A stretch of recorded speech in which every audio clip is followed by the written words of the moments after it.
7, 6, 5, 4, 3, 2, 1. You'll never have the sacred stone. Oh, this you crazy mother. The Savachi syndrome, I'm telling you, I'm like, well, holy shit, that was crazy. Wait for it.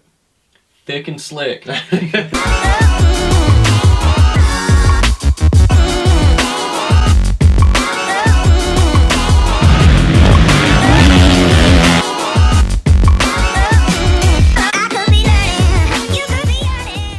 What is up, everyone? Welcome back to another episode of the Moto Aftermath Show, episode number 164. We are wrapping up Atlanta 2 here. A little bit of a shorter show tonight.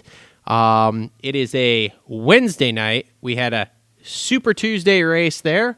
Before we get started, let's do the things that pay the bills. So first off, let's thank our sponsors. So first off, I'd like to thank TLR Coatings. They've been with us since the beginning. Custom powder coating, Cerakoting, sandblasting, vapor blasting. They can do it all for you. Check them out, tlrcoatings.com. Check out their Instagram and see what they've been working on, and give us a call and get your stuff in here. We do shipping on everything, so we can definitely hook your parts up, even if you don't live in the Southwest Michigan area. Also want to thank our other presenting sponsor, Premier Custom Trailers. Do you need a trailer, commercial or residential? Premier Custom Trailers has what you need. They work with the best manufacturers in the industry and specialize in all your trailer needs. Sales, service, parts, or rentals, they do it all. PremierCustomTrailers.com, located 5 minutes south of Kalamazoo on US 131 in Schoolcraft, Michigan. They put the custom in customer service. Also on board with us, JT Cycle. I believe it's jtcycle.com. Check them out. They are your Husky, Gas, Suzuki dealer, and the Dirt Bike Depot. It's thedirt-bikedepot.com. Basically brand new and gently used gear at a discounted rate, so go check that out. Their inventory is always changing. As always, if you want to help us out here, make sure to share the show with your friends. Either the YouTube, the Spotify, the Apple Podcast, doesn't matter. Share it with everyone you can. Also, make sure to like, subscribe, comment down below. If you're watching on YouTube, make sure to leave us a review. If you are listening on the podcast form, we are on all the major podcasts, including Apple Podcasts, Spotify, Google Podcasts, SoundCloud. So make sure to go check us out there if you want to listen instead of watch on YouTube, because you don't want to pay for the YouTube Premium to just listen to us in the background. Also, make sure to check us out on all the major social media networks. We are on Instagram. We are on Twitter. We are on Facebook. Cole is doing the Twitter. I have no idea how that's going because Cole has not been around for like a week and a half. I'm sure he's been tweeting some things, but I don't really know. I don't follow Twitter at all. The Instagram side of things, we are doing posts here and there. Basically, I'm busy, man, so I'm trying to post as much as I can. But it is bike building season and riding season, so there will be more posts coming up. Also, make sure to check out the Fantasy Supercross podcast on the same network here or YouTube channel, whichever you're checking out. Me and Cole get together, talk about results from the previous race, talk about picks for the upcoming race, and there's prizes and stuff involved with our leagues there, so make sure to go check that out. On the line with me tonight, wrapping up all of the action from Atlanta 2. And there's a lot to unpack here, and we're going to try to do it as quickly and efficiently as possible. It is the one, the only, former factory mechanic, Tom Cooper. Tom, what's going on tonight, buddy? Hey, evening, everybody. What a race. Dude, we got a lot to talk about here. A lot. You want to start with some 450 action here? Because I believe the biggest stories in 250s, so we should probably start with 450s and work our way around. Yeah, I'm ready for that.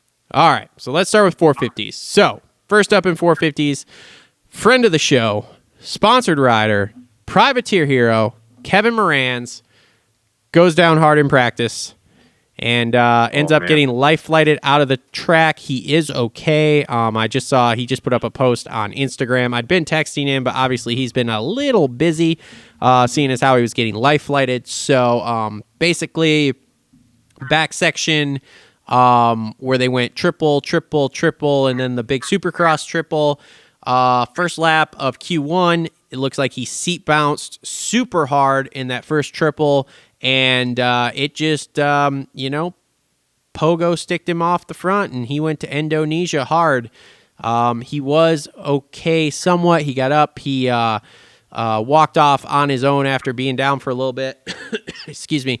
But ended up life flighting him out of the track into Atlanta Hospital because he was complaining of some abdominal injuries. They wanted to make sure he didn't have like any major lung problems or internal bleeding or anything. He is okay.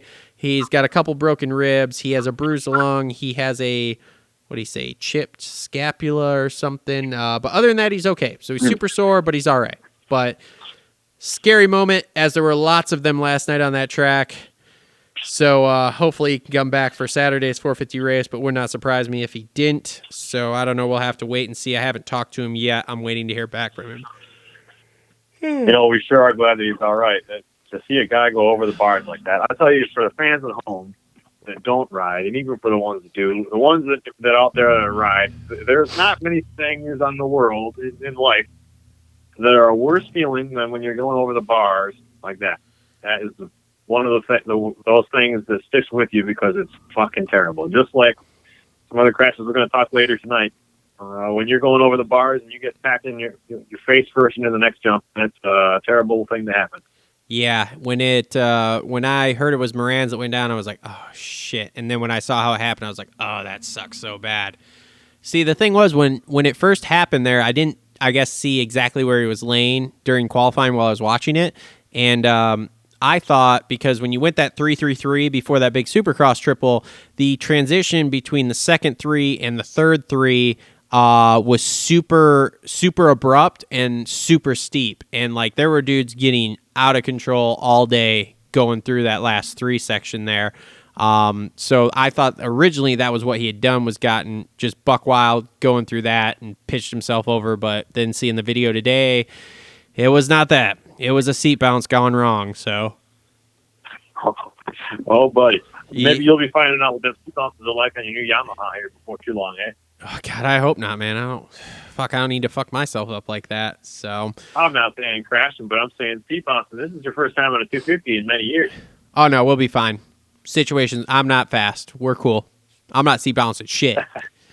Cruising around, not taking it out of second gear. We're going to be fine. Holy smokes. We're going to have to get some training wheels for you if you're not leaving second gear. Well, maybe. I don't know. We'll have to see. So, but anyway, okay. Speaking of training wheels, did you ever get that PW back? Not yet. He had the motor done the other day. I coated the wheels and frame middle of last week. The seat cover got ordered Monday, and the color was sent to the graphics guy along with the design we wanted.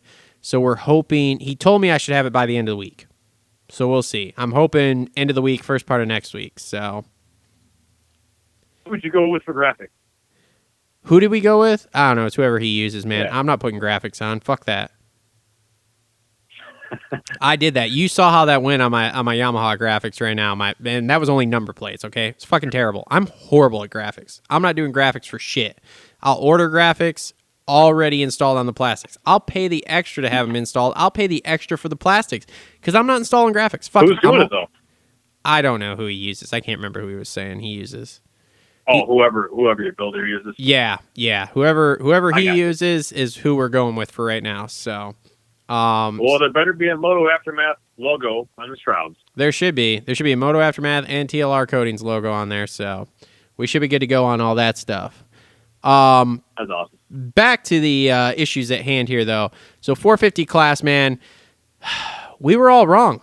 We all were saying title's over, give it to Cooper. Barring a catastrophe, it's over. Wait a minute.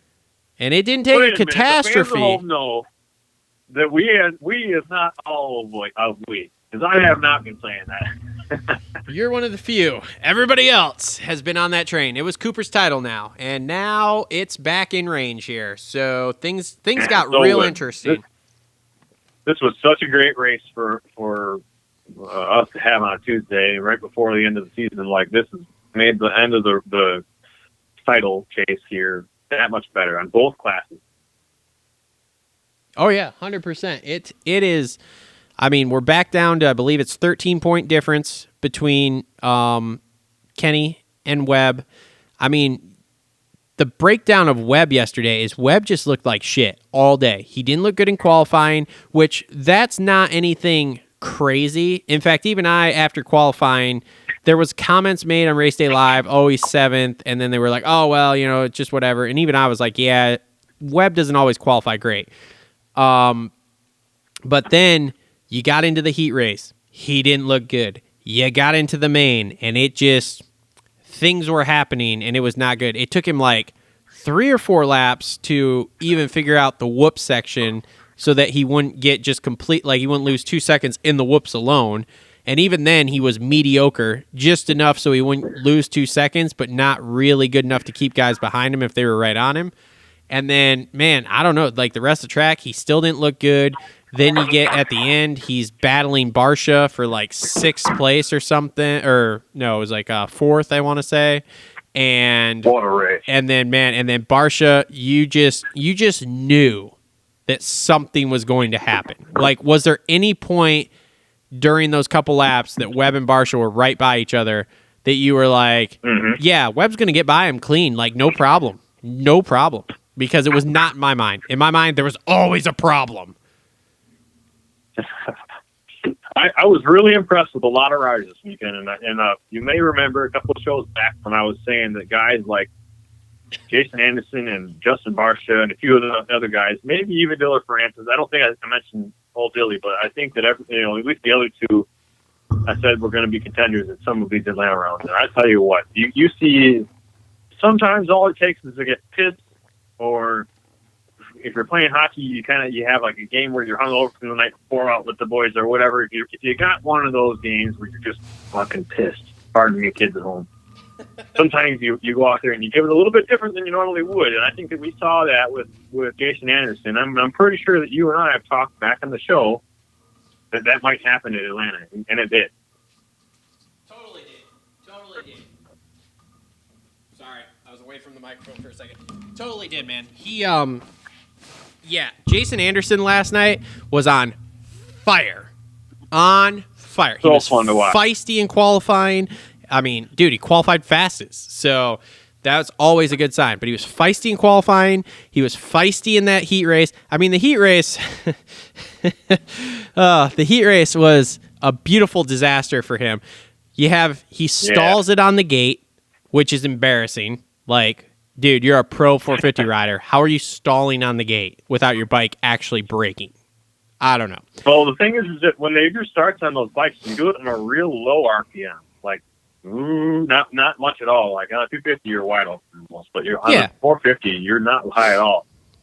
Once that happens, it's just like, oh shit. Yeah. So he stalls it there. Then he's coming through, and then so I got to ask you, blame pie, percentage wise, with the A-Ray Anderson debacle there in the heat race.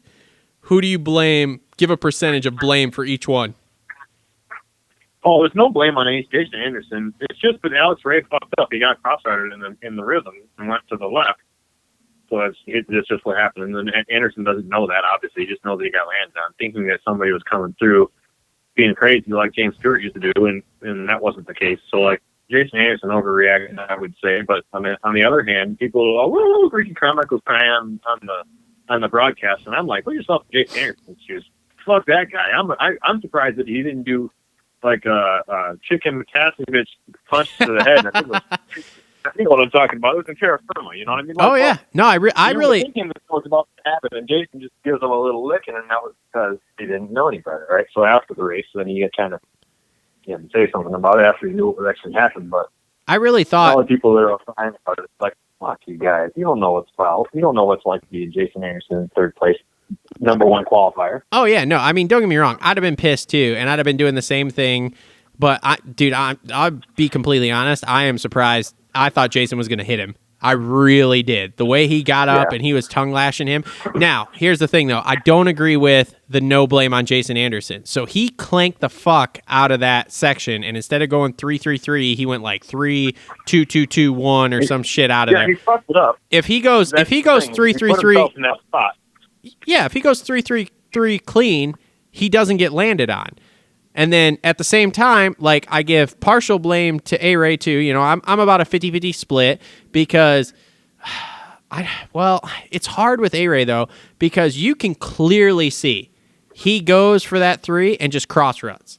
And it's like, dude, like, what did you want him to do though? He didn't really know Anderson wasn't going to jump that, and he didn't know he was going to cross run. Yes, he did. The thing is, you gauge yourself off the rider in front of you. But when you ask me what the blame is, yes, Anderson fucked up, but Anderson didn't veer to the right. Anderson stayed in his line. And the rider behind you, doesn't matter what the hell's going on. If I'm coming up on a 5-year-old on the PW, it's my responsibility not to do what Alex Ray did. It was Alex Ray's accident. It's not that it was on purpose, but it's on his responsibility that he landed on the guy in front of him. Yeah, I guess. But, I mean, if he doesn't cross rut, he doesn't land on him. You know, it's the same thing as, like, if Anderson goes clean 3-3-3 through there, he doesn't get landed on type deal, you know? So it's like, what? How do you really...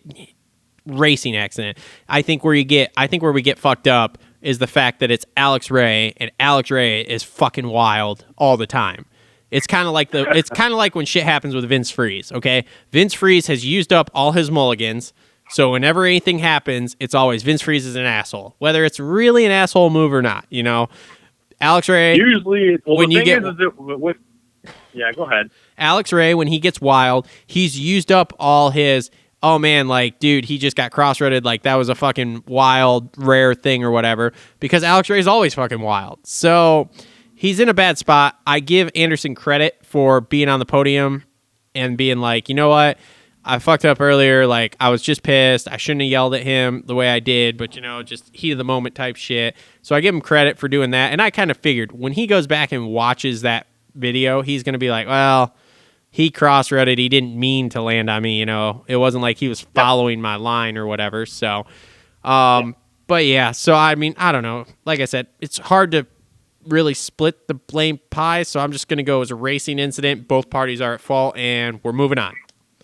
But in the main... Yeah, just like when you're watching MotoGP or Formula One, they got to, like, go to the back of the tape and issue penalties. Fuck all of that. If anything has happened, that's racing. So be it. We're on to the next week. Yep.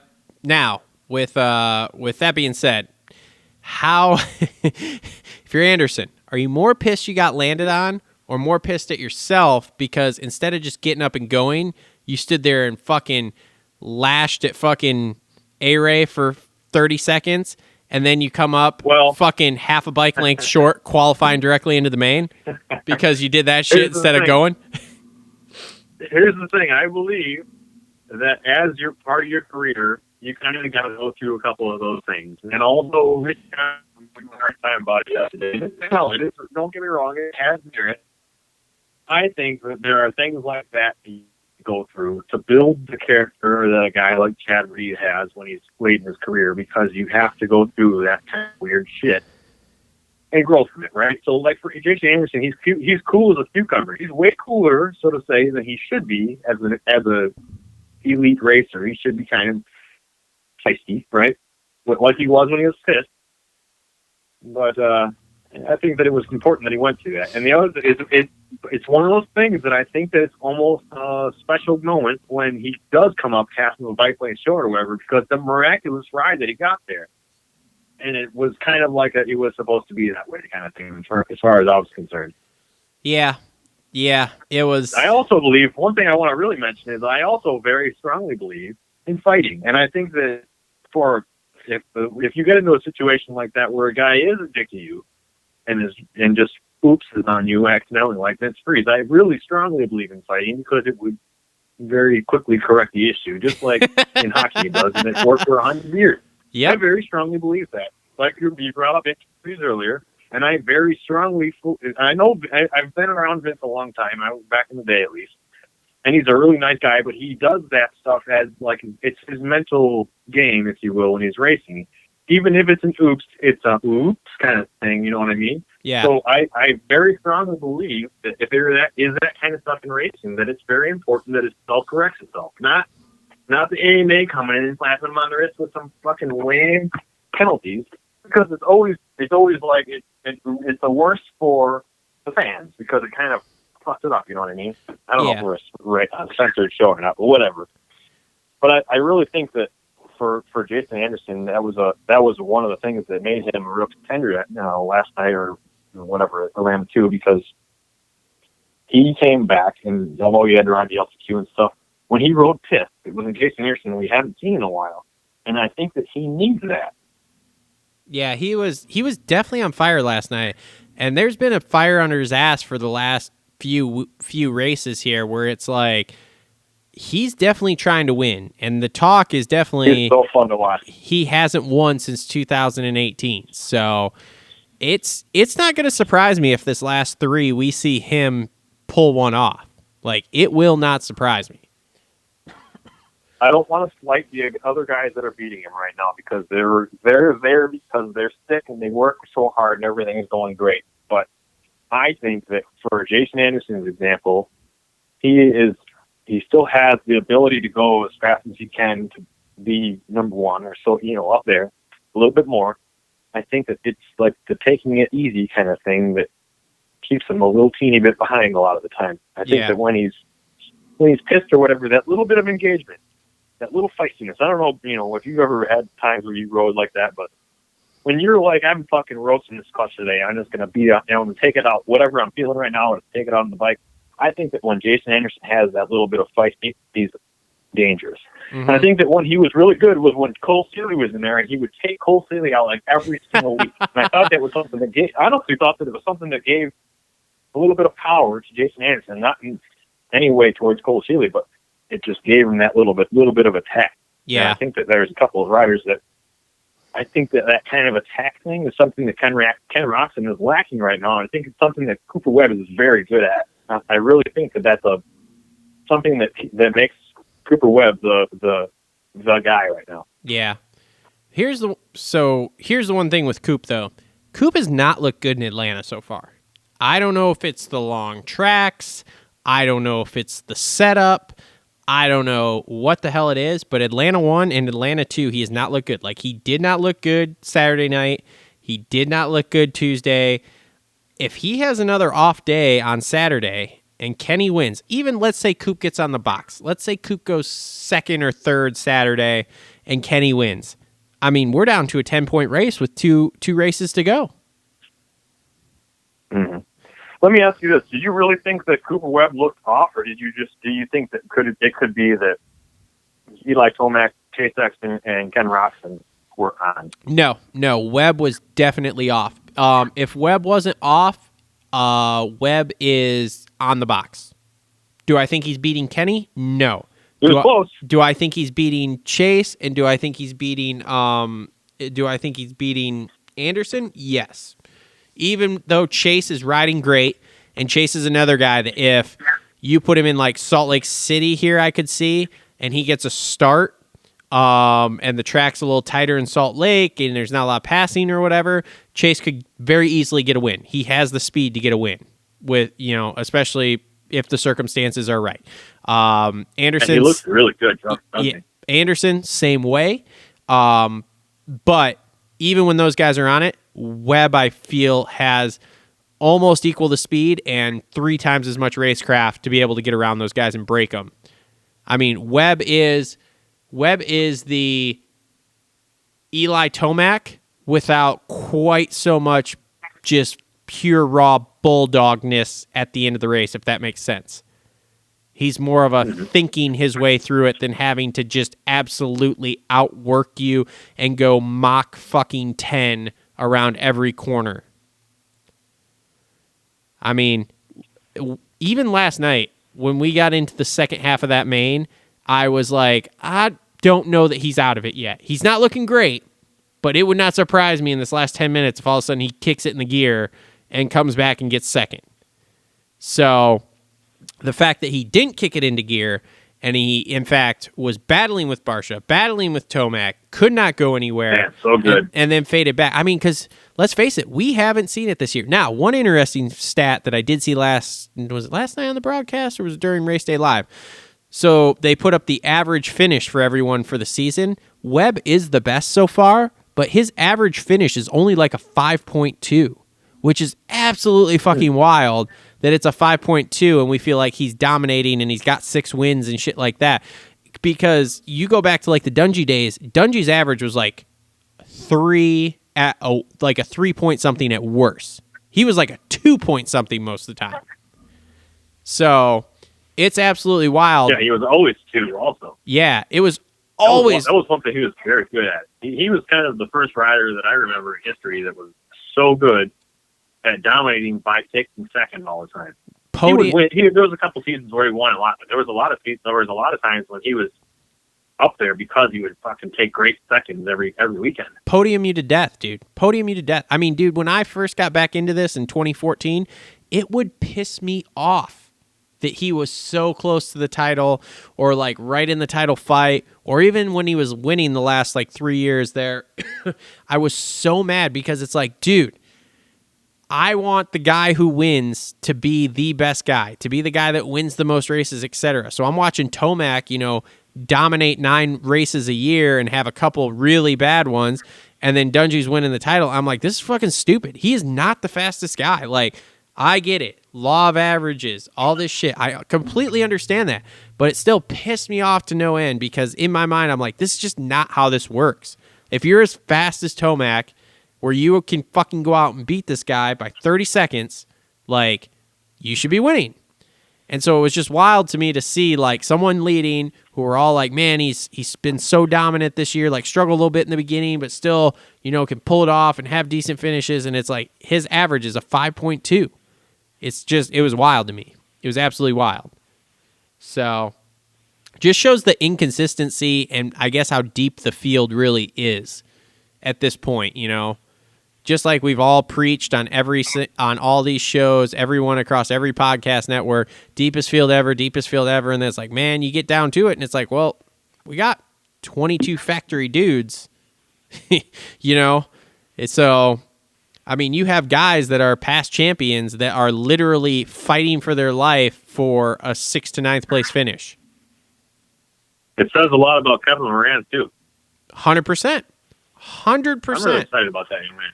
Yep, he has a bright future ahead of himself. So, okay, so continuing on 450s here. I mean, we already kind of touched on it. Sexton has been looking good. 2 second places in a row here at Atlanta. I think when you get him... He's been looking really good, too. What a good guy. Dude, you get him another year or 2 out here where he can kind of smooth himself out and not, get hurt, miss 2 rounds, and then come back and get hurt and miss 3 rounds and then come back.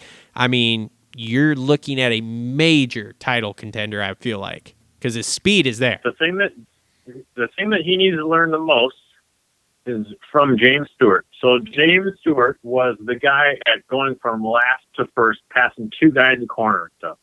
And I think that's Chase Sexton has all the skill. He's one of the most talented guys in the field. But the thing is that he kind of looks like he's riding really fast. He doesn't look like he's out there like the track is trying to contain him. He's going so fast. He's going really fast, but he's not like James would literally square up a corner and pass somebody in a bull turn right up the middle, and it was amazing, right? So I want to see him learn that skill, and nobody will be able to touch him then. Yep. If he can learn that, he's gonna be, dude. It's gonna be wild. If he could stay off the ground, it's gonna be wild, Yeah. So, okay. Who else we got? Well, Kenny. Kenny goes out and wins, and this isn't like anything strange we've seen from Kenny before. I mean, look at Salt Lake last year. He had shit round after shit round after shit round, and then all of a sudden, like 3 in, he wins. Like, just going away wins. So, yeah. This isn't strange to see. Now, one fun fact, I'm not sure because you obviously don't listen to as much stuff as I do. All these residencies we've had so far, so Dallas, Indy, even Orlando, which even though it was only 2, whatever, whoever wins the first one has won the rest of them. Kenny won all 3 in Indy. Coop won both of them in Orlando, and then Coop won all 3 in Arlington. So it's super weird that Tomac wins the first one and then Kenny wins the second one. So weird. Doesn't follow the pattern we've seen all year, but kind of nice at the same time because at least, we're getting some parity here in these last few rounds. And it's Ken really needs to win this next one too. Who? Ken needs to win this next one too. Yeah, I'm super interested to see how Saturday goes. Like, is he going to just go back to, getting a shit start and he's in 10th place and can't go anywhere? Or is he going to, get a start, be up front, and then, hopefully do something? I mean, his only job at this point is finish ahead of Webb. Whatever you got to do, finish ahead of Webb. Now, the sad part is... I'm going to predict it right now. I'll predict it right now what's going to happen. Ken Roczen and Cooper Webb. Cooper had the opportunity to punt Ken Roczen in this race. I'm watching it right now again. And he didn't take that opportunity. And we've been saying for weeks, and a lot of people, including myself, have been saying that Ken Roczen needs to come in and send Cooper Webb into the third row and make a statement. Well, Cooper would have the opportunity to at this race, and he didn't. But I think that in this next race, someone's going either down in the heat of battle, or somebody's getting taken out big time. I think that's going to be what happens this week. The only way that's going to happen is if Webb takes Kenny out. That's the only way it works. I was talking about this with Coach Rob the other night. So there was an interview they did with Kenny talking about Battle and Webb, and are they rivals and this kind of shit, right? And Kenny brought up the 2018? Yeah, 2018, when he tried to take Webb out in that corner in like San Diego or something, fucked it up, and then got his other arm caught in Webb's swing arm, right? And the way he talked about it and everything, Kenny will never make a move where he has to go in and punt someone ever again. You could tell he's scared of it. He's 100% scared that it's going to go wrong like that. So you will never. I will honestly probably shit my pants if Ken actually does that. I mean, he had opportunities the other night. There was, especially in the first couple corners, like Webb was on the outside of him, and all Kenny had to do, and he kind of did, but not really. Like Kenny went wider than he should have, just to kind of drive Webb to the outside. But it was like, no. I'm giving up spots to other people, and I'm driving Webb off the top of the berm. But Kenny didn't do that. And like I said, I don't think you'll see it, man. I honestly do not think you will see Ken Roczen make any sort of move like that. Now, he needs to. I'm 100% with McGrath, and everyone else is saying it, of if Kenny would go in there and just tee him up and fucking put him down, I think you would see a different level of respect from Webb towards Kenny. And then all of a sudden... Maybe Eli saw him that day. Yeah, and then all of a sudden the racing would be different. Because it would be... Because right now, I'm just like everyone else, so I'm just repeating basically what everyone else is saying. Webb knows that Kenny is his bitch when it comes to getting aggressive with riding. I don't believe that Webb has outright... That's a bold statement. It's 100% true, man. Webb can say whatever he wants to in public. I bet you if I go to the practice track with him and I'm one of his buddies shooting the shit, he's like, that dude's a fucking bitch. Like, I can go into any corner, I can put him off the top of the berm, and he isn't going to do shit to me. He's going to run his mouth on the podium or whatever after the race or in an interview after the race and say he's going to do this and do that. He's not going to do shit. Where it's like, it basically works out to the bully and the person getting bullied mentality. And I believe that if Kenny would just walk up and punch Webb in the fucking face, a.k.a. tee him up and put him over a berm, the whole situation would change. All of a sudden, Webb is now thinking twice, like, yeah, you're going to fire Webb up, but then you're also going to put that little kernel in the back of his mind of like, fuck, if I go in here and I try to take him out in this corner and it doesn't work and he's in a position, then he'll take me out in the next corner. Where right now, Webb doesn't have that fear. Webb's like, dude, I'll drive in, I'll fucking put him over the back side of that berm, I'll ride right away from him, and if he catches me, he's not going to do anything anyway, so fuck it, whatever. 100% believe that, man. Like, that is 100% what's going on right now. So... And honestly, it's like... What do you think of Mr. Barsha? I'm really curious about Justin Barsha right now, because here he is round 14, battling for fourth, I think he got. Yeah. And going neck and neck with Cooper Webb on the last lap when Cooper goes down, right? Well, here we got the top four, and it's still the top four. Like that hasn't happened in a long time. We haven't had all of our contender guys be healthy in a season in as long as I can remember. Well, Barsha's not 100% healthy. I mean, he took that handlebar to the chin on Saturday night. Fucking true. ended up having to get stitches or whatever. But no, he looks okay, man. He just his speed is just a tick off. Like, for some reason, he brings it in the first round every year and then cannot repeat after that. So I just speed a little bit up. Or here's the thing: if you think about both classes, both 250 and 450, the winner is also the guy that was leading the first lap. Do you think that if Justin Marshall was leading the first lap, battling with Cooper Webb at that pace, and still all the way out that far out, he's at least the pace of those guys? Do you think that Justin Marshall with a whole shot, like kind of Ken Roczen got, would not be leading the race again? Man, I don't know. No, I don't feel like that, because I feel like, so if you start Webb, Kenny, Eli, and Barsha, like literally side by side there, the first couple corners, I still, especially the way Kenny rode the other night, I still give it to Kenny. Kenny's fast twitch, a.k.a. his sprint speed for the first 2-3 laps on a track this big, is fucking unreal. Like, no one can touch it, man.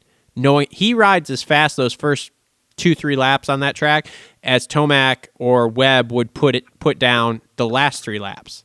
Like, Kenny's not as fast later on in the race, but man, his first 5, we'll just call it first 5 minutes, first 25% of the race is fucking unbelievable.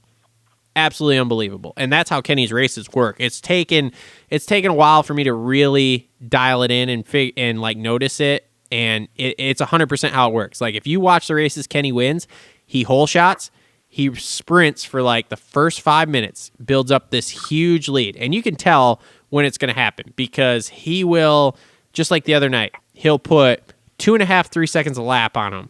And if he does that like 2-3 laps in a row, then he's probably going to win. If you look at it like, what was it? Arlington 3, where we all thought he was going to, and then Webb came back and got him again.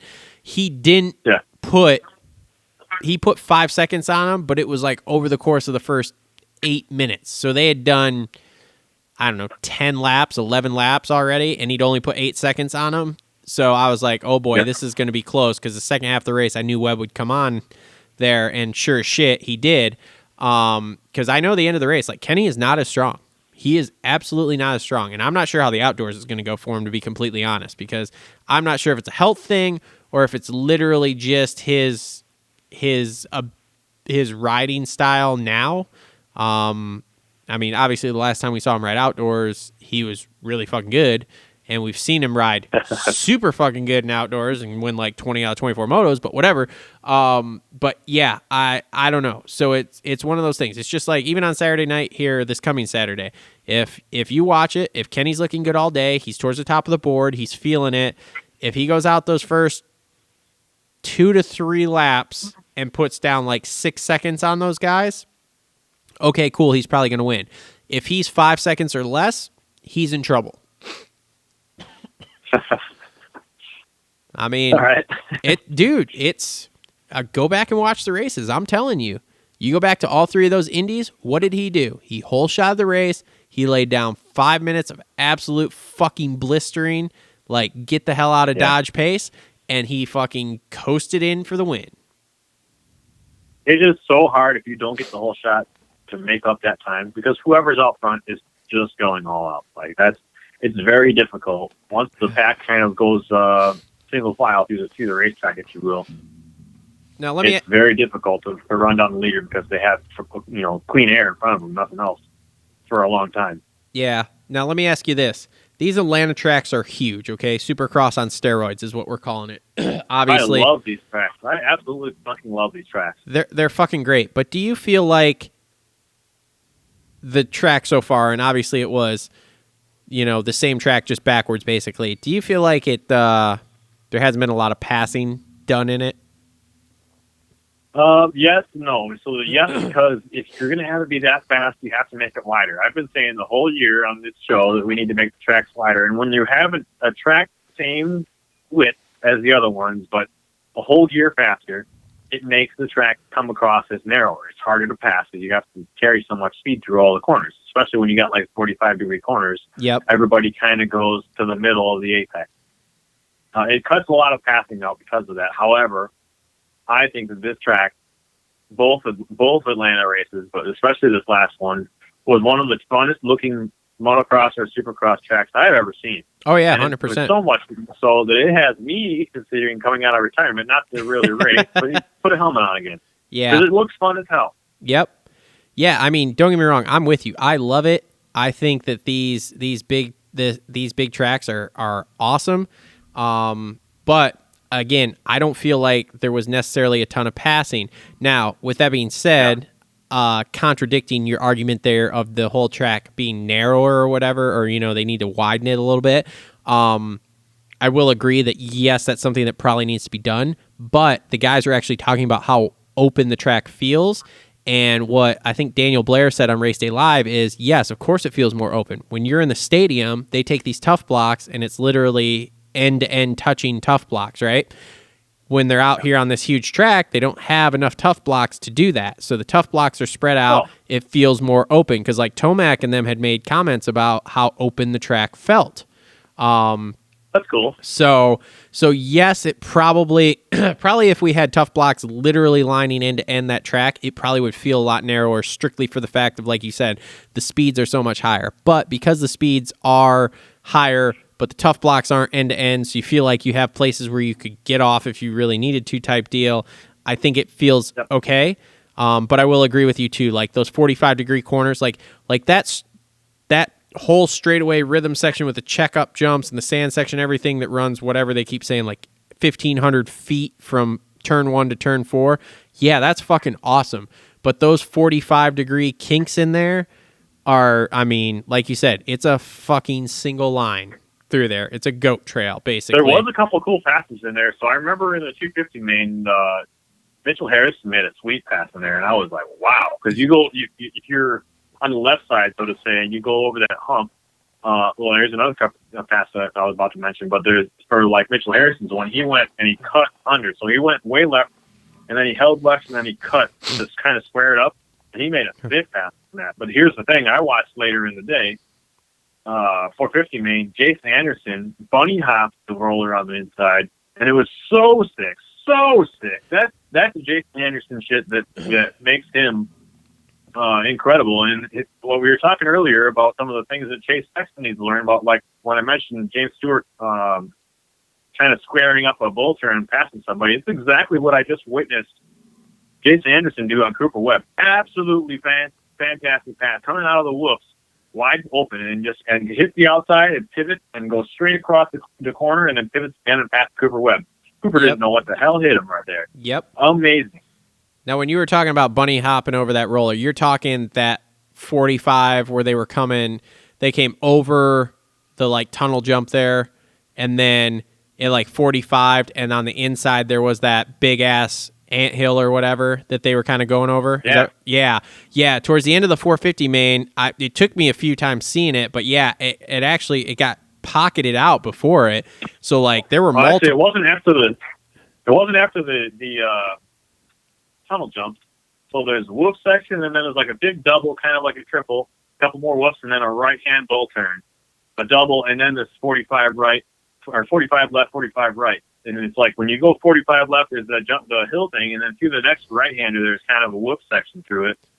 And there was a couple of guys, namely Jason Anderson, coming at it and hitting the roller before the corner and bunny hopping over that inside roller. Okay. So sick. That's swag daddy shit right there. When you come at it like that, that's sweet. Yep. I learned when I was racing, I learned from Dusty Klatt in Canada, doing like a Walton. I was up at a Walton or something. And I watched Dusty Klatt come at some braking bumps. And he was the first person I'd ever witnessed bunny hop them and like rhythm through braking bumps. And I couldn't believe what I witnessed. And that's kind of one of those things that we just witnessed here with Jason Anderson hitting that corner like that. I'm sure there was other guys, but there's a couple little special things you'll see, and that's one. Yep. Well, and then that corner where that roller was on the inside, where you go through the little zigzag there or whatever, towards the end of the 250 race, they were starting to make the outside work where it was just as fast, so it wasn't quite as one lined, but it took all day to get that worked in. So, anything else with 450s that you want to talk about? Oh man, I just watched Ken Roxon do that same thing on that roller. That's so sick. Yeah, I told you. I saw it. 450. I want to give an honorable mention to a couple guys. So Ferrandis looked good again. He went down and didn't have shit for a finish, but he I felt that he rode well, which is nice when he's trying to get somewhere with it. Yeah, I like to see that, and I also want to give honorable mention to Justin Barcia. I briefly mentioned him earlier, but fuck, way to go, young man, because that's to be at round 14 still and be up there with those guys and battling and passing Cooper Webb on the last lap when Cooper kind of snagged his back tire over that roller. Yep. Like Justin Barcia's going. He isn't fucking around, and that's what we want to see out of him. Yeah, buddy. So, all right, cool, man. Well, let's move on to the story of the night, man. 250 class. Dude, can we just put a Superman jersey on Cameron McAdoo and just call it a fucking day? I mean, unfucking real. Unreal. The first thing that came to my mind is that's going to be on his opening ceremony thing. It's too bad that the 250 guys don't get opening ceremonies because that should be on the video. Oh, my God. Dude, if he ever gets in a spot where he can't get a ride, I would just get that video on my phone and just push it across the desk to every team manager and be like, do you want a guy that does this or do you want a guy that quits? Because, I mean, dude. I don't know how long his contract is, but I know one thing for sure is that Mitch Payton was smiling last night. He was probably really stressed for a minute thinking that he had another guy out of it. But when he saw what had happened with Mr. McAdoo coming back and taking third, and even just coming back, period, to be made out of rubber like that is remarkable. I bet Mitch Payton was proud to see him be tough. Dude, I don't know but then how to long. come out and fucking hang out on a bent-up bike, it really says something about his character, and that's what you like to see. 100%. I mean, that bike was bent to shit after that. And it's so hard to ride. Fans at home don't know. When you have bent bars alone, if your bars are bent, yeah. It's hard as hell to ride, let alone blitzing whoops in a supercross track. Dude, yeah, no way. I give him credit because I don't know that would have been. I mean, I was talking to Coach Rob when that was going on, and I mean, Rob had some thoughts because the way he smashed his head, it's like, dude, does he have a concussion? Does he not have a concussion?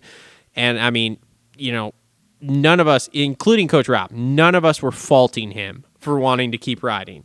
The question was just the safety of himself and other people of like, dude, if you do have a concussion, and even though you seem like you're in it right now, if you get 10 minutes into this race and all of a sudden you're seeing triple and you're not pulling off, like that creates a problem. So it definitely brings up the concussion protocol thing. But man, dude, you cannot. Oh man, that was wild. I don't know if I would have done that. I mean, I would like to think in my younger years when I was his age, yeah, I'd have done the same fucking thing. I'd have smashed myself in there and I can ride. Okay, cool. Let's go fucking ride, dude. I'm gonna go do this. I'm gonna go lay this down. Was a kid. Yeah, dude. Now I do that. Nah, I'm good. I'm not riding the rest of the year. I'm done. Park the bike. Let's order some parts. We'll rebuild it. It can sit there till next season. Well, I don't have much of an opinion because I'm retired, but maybe when if and when I start riding here before long, I'll have an opinion on that. I really think that what we saw from him was such a character thing, and for what it's worth, I think that Eddie Casillas or whoever it was that was helping him on trackside, I think that they handled it just fine with kind of checking them out. You can tell, like, between being a racer that had been knocked out my fair share or fucked up, you hit your head, you just concussed or whatever. Yeah. And having been a youth hockey coach, like you can kind of tell. If you know somebody or if you've seen them before, or if you're talking to somebody that just crashed and they're real alert and they seem fine, they just slammed. They know. There might be one that bullshit you, but you can tell. You know what I mean? Like if he on the live TV, you could tell he was kind of explaining everything that happened, and he looked like he was alert. Oh yeah, so it didn't seem like he got knocked out or anything. He got slammed, like fuck. He got so slammed. Yeah. It seemed like he was laying there like coming to when he had that contusion on his leg. Not that he was seeing stars. Yeah, so what a slam though! Holy smokes! Yeah, so I forgot you didn't watch it on the app. So when you watched it on the app, when they go to commercial, you're just looking at an open view of the track, basically. So on TV, where you went to commercial and you're just watching the commercials, we weren't doing that. We were watching, and they actually that little bit of audio you heard when they came back, it was much longer than that, and they were playing that during that commercial break, and we're all texting each other going, this kid's trying to fucking race. Like, he just fucking died. Literally, Cole texted me, and he was like, I don't know how my man's not paralyzed right now. And I'm like, dude, I don't know either. And then to hear that just coming up, it's like, and he's literally talking to Alpine Stars guy. He's like, dude, Bogner just cleared me. I'm good. I'm going to go ride. And the dude's like, no, I'm here to clear you, whatever. And he's like, no, I'm good. And he's like, no, I'm here to clear you. What just happened? And he's like, well, I went 3-2 and nose picked the fuck out of it, torpedoed myself, and, ended up on top. And so, dude, I'll be honest. When I first saw that from the angle on the side, I thought he fell off the bridge too. And I'm like, oh, he's dead. Like, dude, that bridge is so fucking high. Like the, what was it? Saturday's race in the heat race, when, of course, McAdoo tries to scrub that, loses traction, and lands sideways on the knuckle of the landing. I told Coach Rob, I'm like, literally, when my bike lands sideways on a landing that steep, that high in the air, I shit my pants right there. Like, I could keep racing if the bike was straight, but there was shit in my pants that whole time. So when I saw that the first time and I thought he fell off because you couldn't really see him on the other side of the bike, I was like, oh my God, he's dead. Like, dude, he just torpedoed himself, knocked himself out, and then fell 15 feet to his death. Like, that's fucking wild. That's a wicked one because his knee brace hooked the bar like that. Like, I had to do that when I went on the bar, but not like that. Like, that's crazy, right? Dude, that whipped him so back up so what hard. We were talking about when he went down the other time. It's crazy to have one rider crash twice in a week on the same jump.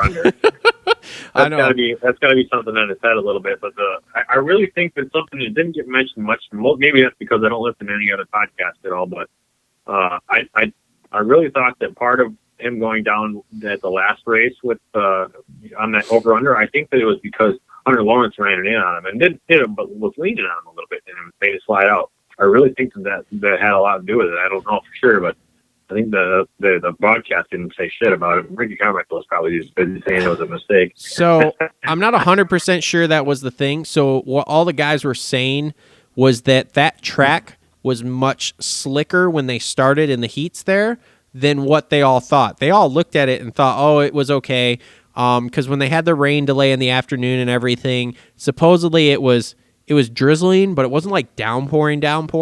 And then, of course, the sun came out and it started looking a little better. And so, like I said, they all said, Tomac and everyone said that, like, man, that was so much slicker than we thought. So I don't really know that it was a Hunter Lawrence thing. I think it literally was McAdoo thought there was going to be more traction going up that and he could scrub that harder.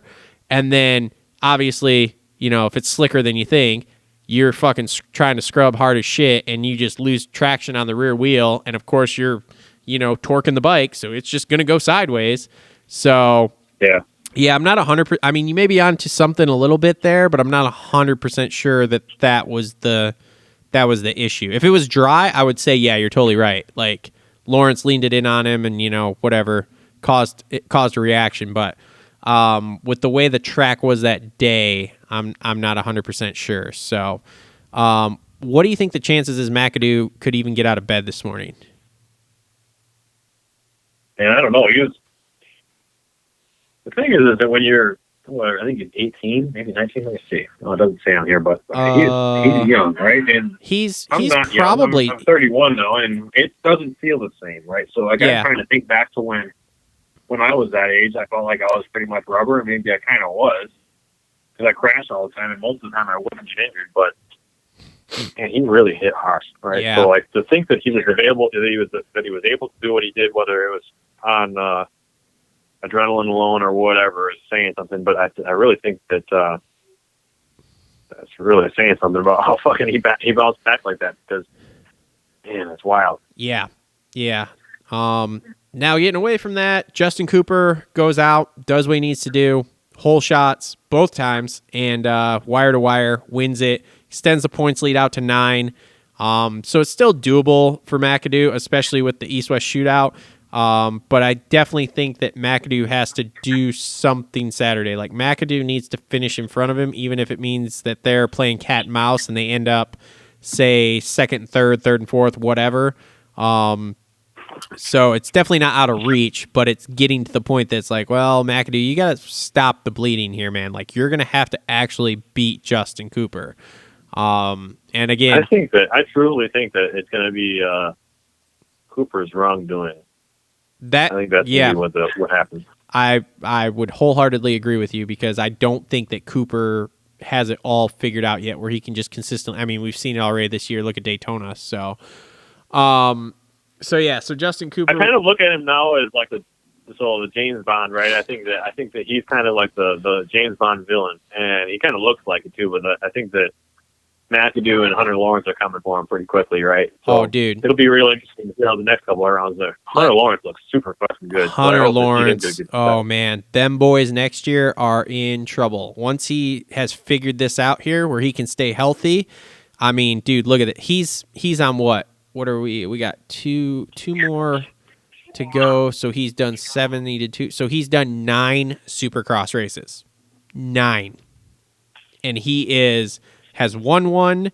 He has Spider-Man down the net and still finished top 5 in one. And he has now gotten, 2 seconds in a row? I mean, dude, they're in trouble, because he is figuring it out, and he's figuring it out quickly. So, yeah, he is one of those guys that I think is quietly, sneakily very, very good this year. And then all of a sudden next year he's going to come out and just dominate, and you're going to be like, holy shit, where did this come from? And then you're going to look back and be like, oh, fuck, I guess he was, second, third, fifth, won a race, whatever. It sucks that he's 16 points down, because he's that fucking close. Yeah, but, I mean, here's the thing. I don't trust McAdoo, obviously, as we've seen, or Cooper. And all it takes is one night for both of them to go down here. Like, you get to Saturday night, they both go down on the start or something. I mean, and you get a Hammaker, you get a Nate Thrasher, you get one of those guys up front taking a couple of spots in there, Mitchell Harrison. I was going to say, they get sixth or 7th place, both of them, say they're right with each other, so they go 6, 7, 7, 8, whatever, and Hunter wins, and all of a sudden, you've now got a 3-horse race that's all within 10 points going into Salt Lake City. I mean, it could get really interesting here, depending upon how Saturday goes. For the fans at home, this is the guy that just said this very true statement. Used to be previously in round 2 of the 250SX West point standings. In round 2, Travis was saying that it was a 2-horse race. So I'm very happy to see that this is what's happening right now. Oh God, Jesus, get off of it, man, get off of it. So, Nate Thrasher's gained some confidence though with winning that race the other night. He looked good. Yep, yes he does. Now, does that continue to carry? Yeah, we'll see. I mean, we saw Styles Robertson. He had a really good race at Daytona. Hasn't done a whole lot since then, Is he healthy? Obviously, what? Is he healthy right now? I don't remember if he has something. He had a qualifying crash, right? Going on. I don't know. I think he's okay. I don't remember. But he hasn't done a whole lot since that Daytona podium. And then you have, and obviously you had Hammaker win that one race, and he's been pretty fast. Yep. But then you look at last night, dude, and it's like he didn't get a start, and he's fast, but he kind of just got to like the top 10, and then that was pretty much where he stalled out at. So, yeah. Who else we got here? He did just win the previous race, though, right? So yeah, he did. He did, and that that was an interesting situation. The track was a little bit interesting. I mean, you're on a new track, size-wise, obviously, that everybody's kind of like, what the fuck's going on? I mean, dude, they were talking, I think the 450 main on, I don't know about last night, but on Saturday was only like 12 laps. Like, they go from doing these small stadiums where they're doing like 29 laps, and now they're doing 12. So, and they all were running. 250 main was 11 laps. That's amazing. And I mean, they're all running on, they were all running on one session of practice. That was all they got Saturday. So there might have been some extenuating circumstances there, because not only that too, you look at, he went to the LCQ in a track that was drastically changing from heat races to main event. So he got one last look at it. I mean, again, good on him. And he had a great race. Like, he killed it on Saturday, and looked really, really good and really, really racy last night too. But I'm not going to put a whole lot of stock in it. We'll see how the rest of the series goes, and then we'll come into next year and see. I mean, you got his teammates. Hunter Lawrence is his number one fan right now. Oh yeah, 100%. He's like, yeah, just run second, stay behind me. We're good. We're good. Keep those other guys back there. So, Pierce Brown, rough night, crashed in practice. You got who else we got here? Jarrett Fry, another rough night. Yeah. We've got Carson Mumford. Again, fantasy killer. Never change, Carson. Thank you for I don't know if he even started the main. But thank you for looking good all day, making the main, and then not running one single lap of it and costing me a bunch of fantasy points. Thank you. Thank you very much. Can we talk about our boy Mitchell? We were previously talking about how the previous two residences were sweeps. I just remembered that Eli Tomac won the last race at Atlanta 1. Yeah, that was what I said. Eli we won. Got a mix going here, and which is good. I kind of hope that he doesn't win the next one. I really kind of do. I don't wish any bad on him, but I really like to see Kenny or somebody cool, somebody that's out there that isn't Eli Tomac win it. I would like to see Kenny win it strictly for the fact of then it makes things really interesting going into Salt Lake, because then we're down to like 10 points. So makes things super interesting. But I don't know. We'll see. So can we talk about our Michigan's own Mitchell Harrison? Man, so good. I'm so happy to see him doing well. I'm ready to see him on the box. I don't know how to say this and not make it sound mean, so he probably won't ever talk to me or come on the show again. He fades, man. Like, you think so? Well, there's one of two things, man. He either fades because of something, whether it's a fitness issue, whatever, or he straight up just is not as fast as those guys. One of the two. I feel like I can get a much better answer out of you than out of Justin, because Justin's just going to get pissed off and start, spitting and face red and everything else. He's fine. But yeah, dude, I mean, I've been watching him, obviously, he's been on the show. I met him. Obviously, he's a Michigan boy, so we're all keeping an eye on him a little bit more than some of the other guys. But I mean, dude, realistically, he gets good starts. He's up front, and then he just fades. And I mean, could it be a bike situation? I mean, we all know that the Honda 250 is one of the slowest 250s. I don't know if it is the slowest. I don't know if even a race bike though. Oh yeah. Those any race bike I've ever been around in recent days has been pretty damn fast. My understanding is those Geico bikes were pretty big turds, and he's not on a Geico bike. He's on a muck-off Honda. So I'm doubtful that thing, and from all the reviews I've read and heard, the stock 250S, the Honda is the lowest on power and the slowest. Turns great. Yeah, but you can't compare. The thing about it is you can't compare a race bike and a stock bike. The thing that always kind of drove me nuts about the magazine reviews is they always go off of stock bikes, but nobody that races, anybody rides a stock bike. They get a suspension done, they get their pipe, they get all the bullshit. Maybe they don't spend a lot of money, but I always thought that was something that was so stupid about magazine reviews, because literally nobody rides stock bikes. So if you're going to give something a bad grade because it's got it sounds like a sewing machine with a shitty pipe on it or whatever. Yeah. I always thought that was so weird. Yeah, but I'm just saying, okay? So even if you go, let's say we go apples to apples, okay? So obviously that muck-off Honda is not going to be anywhere near a Pro Circuit Cowie or a Star Yamaha. Those are fucking rocket ships, okay? And maybe, but the thing is that we would make. So I haven't been in the racing gig for a little bit, but we would not. We almost never pick the fastest engine for our race bikes because it was not as rideable.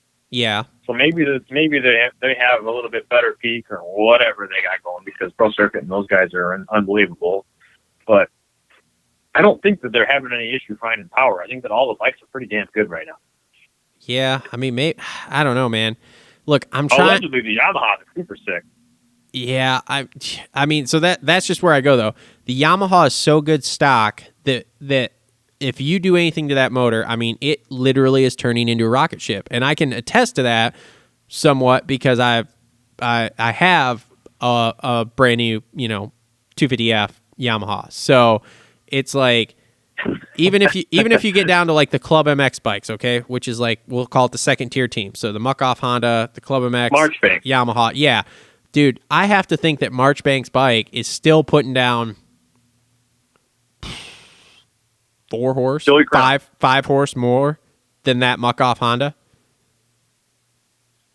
I have to think that it's got to. You really think so? Oh, yeah. No fucking way, dude. There's no way. I'm here, dude. I mean, you need to come ride my You Yamaha. understand what 5 horsepower is? Yeah, it's a lot. I know, but dude, you need to come ride my Yamaha because that'll probably change your mind. You'll be like, "Fuck, you are right." I mean, I'm telling the new Yamahas, not the brand new ones, but the same generation. Don't get me wrong, Yamahas are good. But they're not. Even to go. What I'm kind of getting at here is that you don't have all of the race teams out there have such good engine packages. They're already good from the start. And if you do a bunch of shit to them, you got a lot of power, right? So most of the time they don't pick the fastest one. And you can go off of, okay, the stock one's great, so you just put a couple of parts in it. Because it's not how it is on a factory team, right? Yeah. I'm not saying that the bike couldn't be better. I'm not saying that it isn't better. But if you're telling me that a factory Honda, Jet Lawrence, for example, is 5 horsepower slower than the Yamaha team, you're crazy. And if you think that whatever factory Honda's got going, that the Muck-Off satellite team isn't kind of close to that, I don't think you're right on that either. I have a hard time believing that the Yamaha. I think you should call although it's great. I think you should call Jeremy Martin and talk to him. Yeah, that's true. I think he would tell you some things about that Honda bike compared to that Star Yamaha that would blow your mind. Yeah, it's interesting, isn't it? Uh-huh.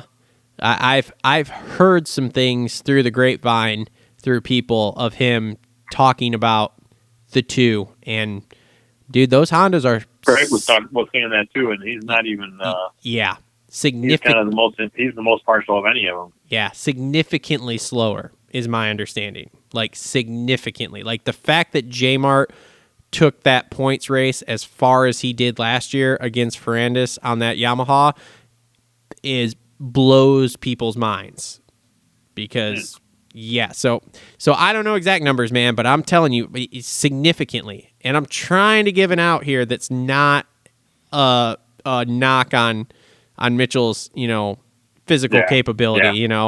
I'm trying to come up with different options that's not just like, well, man, you're either just straight up not as fast or your fitness is off somehow. So, I mean, I don't know. No one knows what's going on. But all I'm saying is he gets great starts and he fades. And granted, fading is still a top 10 dude in this heavy 250 West, whatever the fuck they're calling it, division this year, which is still great. He's still awesome. But I'm just trying to figure out, like, what's the deal? Because with the starts he gets, you would think it's like, man, he should be landing on the box type deal. So, but. I mean, he did get 6th, right? But he was 26 seconds back. So yeah. He's 26 seconds back, and he starts right at the front, so it just makes me question things. And again, like I said, I feel like I can get a much better perspective from you than from Justin. Justin's a little jaded on his view of Mitchell, all right? I don't know particularly what was his issue, I guess you would say, but I will tell you what, if you forget about the 26 seconds in 6th place, I thought that he's looking really good. He is. Some of the moves that he was making was aggressive, and I was really happy to see that because not everybody when you're at a weird track like this and it's really fast, is going to be aggressive. And see him out there making creative passes, like in that corner with the rollers in it and shit like that. Yeah. That's what you want to see. Way to go. I don't know if he faded or not. I can't attest to that, but 6th place is pretty good. Yeah, well, and I mean, I'm not specifically saying this race. I'm saying overall, but he has definitely looked much better. In my opinion, from what I can tell, this is probably the best he's looked Supercross-wise for an entire season, since I've really I wish been... you would have seen it on Pro Circuit. I truthfully do. I'm nothing against the Honda team. Like, that's great and all, but I really... I think that having him been on Mitch's team brings a little bit extra confidence to him, and I think that it's a shame that he doesn't have the opportunity this year, but maybe after these good rides, we'll be getting another sweet opportunity next. Yeah, maybe. We'll see, Hopefully man. he does well outdoors. Yeah, that's what I'm hoping, too. So, one thing I noticed during the race that I thought was really cool for some of these guys is that this Atlanta dirt, Georgia red clay with some of that sand in there, really suited the guys that spent a lot of time at MTF, GPF, and that Georgia area. Oh yeah, and I thought that was interesting to watch because there was such good racing, and then you got guys like Mitchell that spent a lot of time down there. Yep. It's like, yes, way to go. Yep, 100% agree with that, man. All right, I don't have anything else left on the docket to talk about. So, anything else you want to touch on here? No, we're looking pretty good. I really I look forward to I love these what we're calling residents. I really love when you have a bunch of racing and together. And I hope to see stop. I was actually talking to some of the guys with that distributor today. I really like to see that they have multi-race weeks in the coming years because I think it brings a lot to the sport. I really think that having more races, maybe not so many weekends, right? So maybe you do 2 10-round circuits, like east and west are both 10 rounds or whatever. Yep. But if they did more of the weekday races where you have a 2 or 3 race stint at a city, I think that it brings a lot of value to the sport, and I like to see that continue. Yeah, no, I like it too. The amount of shows I have to do in a week is a little bit of a pain in the ass, but hey, whatever. We're here, we're doing it. It's fine. Whatever, it's fine. Fans love it. Way to go. But I enjoy having the races. Like, it's nice on a Tuesday afternoon to pop the headphones in while I'm working and just listen to race day live and just take a break, watch the A groups ride, and then at night, okay, cool, it's a race day, let's do this type deal. Plus, it was kind of cool, having. I mean, even though it was weird, having those basically 3 weeks off there. Was cool, and then having a couple week break earlier. I mean, it's been neat. It's an interesting thing, and I'm with you. I hope they keep doing it because it definitely in my mind is a positive. So, I think that this is the most growth I've ever seen in our sport with all this Corona bullshit going on. I've never seen so many people that I know or that I don't know that have dirt bikes that are brand new than right now. And I think that it's a unique opportunity for Supercross and just motocross and dirt bikes in general to grow. Yeah. And I think that having multi-races a week helps a lot because for example, I know a bunch of kids that are sitting around, dicking around in the evenings during the week. And then they flip on the race and then all of a sudden they're watching Ken Roxon go and throw a big ass whip at the checker flag, and I think that's really good for our sport. I think that's something that baseball and hockey take advantage of because they have multi games in a week, and it gets engagement up. When you got to catch a race on a Saturday night every week, you're not in the position to watch on Saturday night. You're probably not that much of a fan. You're right. You might catch it here and there, but a general fan having a Wednesday night, Tuesday night, whatever race, it brings a lot more visibility. 100%. What? Oh boy, don't get me into the visibility thing though. There's lots of comments I have about the visibility thing for the sport, and we don't have time. I'm trying to go to bed. So, past Grandpa's bedtime. That's fine. I got to get a few hours rest in before I get back at this shit. What's your prediction for Atlanta 3? I don't know. I give up.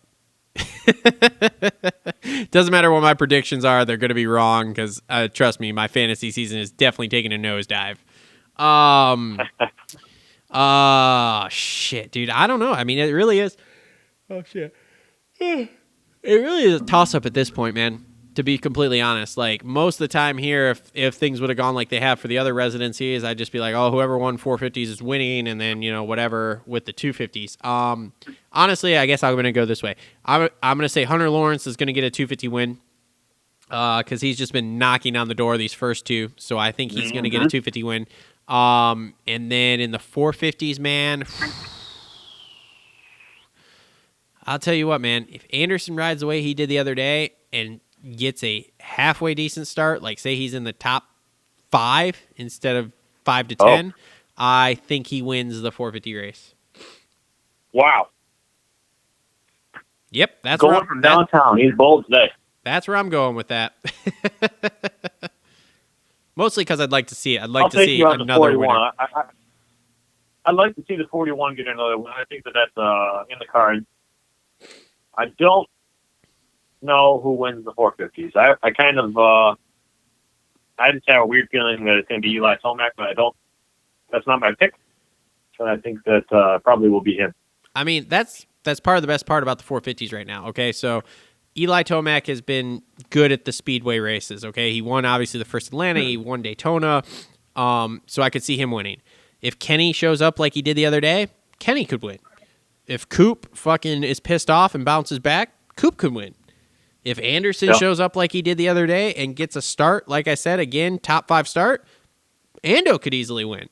And so it's really a great position we're in because you have at a minimum, say 4 to 5 guys, because you could also put Barsha in there too. If he's got it's an outside chance, but it's still not 0 to win that. Well, fuck, I mean, you could throw even a 6th in there if you want to go even just a little farther outside with Aaron Plessinger.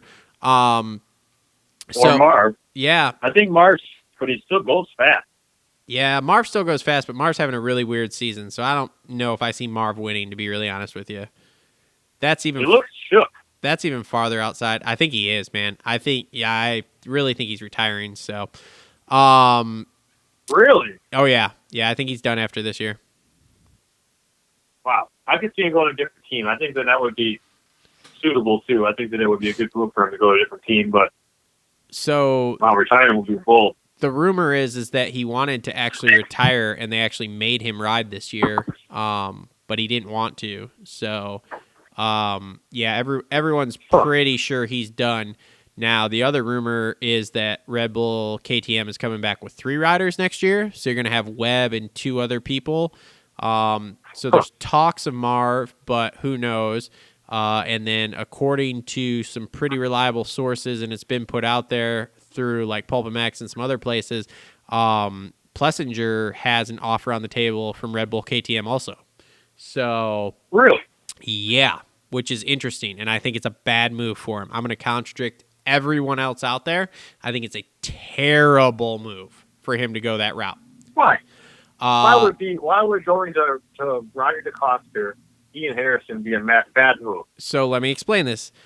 Plessinger is one of those guys that works better when he has some freedoms, and we've seen this happen. So 250 Star Yamaha days, he has freedom on Star Yamaha. He does really well. He wins both titles. Moves to Factory Yamaha. Factory Yamaha is much like Red Bull KTM, straight and narrow, fucking cross your T's and dot your I's, do your fucking work or we'll fucking fire you type deal. And he has, 2-3 years here where he's just fucking terrible to the point that we're all like, if he doesn't do something this year, he's going to get fucked. Like, he's going to be done, Now, all of a sudden, they go back to Star Yamaha. They understand him. They give him some freedoms. And all of a sudden, boom, he's doing good again. So I think if he moves away from that to KTM, which again is another team, dot your I's, cross your T's, wear your tie, smile, say the right things. Don't get on the podium and be like, do it for Dale, man. Dang, man. I love racing on these NASCAR tracks, man. Sick, man. No, don't do that. Go out there, weird to me. do your fucking job, and fucking, whatever. So I think it's a terrible move for him to even think about going there. Now, would I entertain it enough to make Yamaha step their shit up and keep me? Yes. However, would I actually do it? Absolutely fucking not. Do you think that that KTM trying to hire him would not expect that he would want that? I don't know. It's a very like when they announced that he had an offer from them, I did not see that happening. There are other things I could see happening. That was not one of them. But then again, too, if KTM's going to a 3-rider team next year, it's like, who else do they get on top of Webb, especially if Marv retires? So I don't know. I don't know, man. Interesting times. I can't wait for silly season because Anderson's not riding Rockstar Husky next year either. You watch.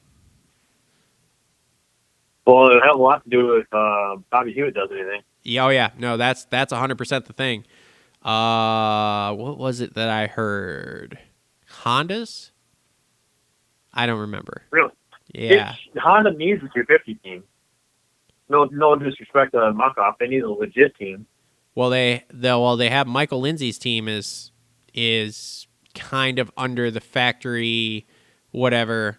They kind of took over some of the Geico stuff. So they've kind of got that spread out. But yeah, I don't know about 250 deal, but yeah, I think that was what I heard was like Bobby Reagan, Honda team, something like that. And as soon as Bobby Reagan comes back, dude, or Bobby Hewitt, whatever, yeah, Anderson's going to go wherever he's got a team. So watch out. Interesting. Yep. I think that he'll have all the opportunity to go wherever he wants because he's going to be a good contender for a long time. Oh man, I don't think he'll have any shortage of that though. You know what else I just put together too? So KTM's trying to bring a third guy on, right? You want to know why KTM's trying to bring a third guy on? Silly season rumor. No one's put this out here yet. Rocky Mountain KTM will be gone next year. Huh. So that's Benny Bloss and those guys? No, Bloss is on Genova's team. That would be Savacci and Bogle. Oh, the one that Michael Thurber manages. Yes. There's major money problems there. Hence the reason that Baggett's not racing. How come Rona? No. It's not a Rona problem. It's not a Rona problem. There's other issues. What I'm saying is, there's other issues. I was saying the business stuff. No, it's not Rona business issues. Baggett's not racing because Baggett didn't get paid. Oh. And there's a big-ass lawsuit about going on with that behind the scenes here that no one's talking about, but everybody knows about. That's interesting. So for the fans at home, that's like a thing in the motocross industry, and it's one of the biggest reasons that I was excited to leave is that a contract is a piece of paper. If you have a deal or whatever, there's a huge problem in the supercross racing, in all of the history of supercross racing, where guys don't get paid. Yep. So then here this is like, boy. Which is part of the reason that it kind of shocks me that Savacci went to that team. Yeah. So it might have been because of that, because they have the opportunity to give them parts but don't have the opportunity to pay them kind of thing. I've seen that happen a handful of times. Yeah. Like I said, there's big money issues going on with that team. So yeah, it's an interesting thing. So, all right, man, let's wrap this up, and then I'll chat with you a second off the air. Yeah, great show, man. Hey, thanks for listening, everybody. Yep, thanks for listening, Tom. Thanks for coming on and saving my ass here. Cole had a couple family issues he was taking care of, so that's why he wasn't on with us tonight. Justin works all the time. So Kevin obviously should have been on the show like normal, but with being in the hospital and just getting out and stuff, he was busy. So I may touch base with him at some point here for a little bonus episode, but I'll probably just tell him to hold off and wait till Sunday, and we'll talk after the race on Saturday. Only a couple days away, eh? Oh, yeah. I mean, dude, literally tomorrow, fantasy podcast I got to do, and then we're Friday release that, and then, yes, Saturday we're racing. So, all right. Let's wrap this up here. So thanks again, everyone. This has been another episode of the Moto Aftermath Show, episode 164. Make sure to check out all our sponsors, TLR Coatings, Premier Custom Trailers, JT Cycle, and the Dirt Bike Depot. Links in the description below. Make sure to like, subscribe, comment, and share, whether you're on YouTube or listening to us on the podcast. If you're listening to us on the podcast, make sure to leave us a review so that people can find us. That really helps us out. Make sure to follow us on social media. Listen to the fantasy show, and we will be back Sunday. Or I'm sorry, not Sunday. we will be back Tuesday with an episode wrapping up Atlanta 3 and the whole Atlanta residency, and regular show there. Get a couple people on. Hopefully Justin Cole will be in studio. And we can talk all the action from Atlanta 3 and the other two and try to predict where we're going with this. So thanks for tuning in. We will see everybody on the next one.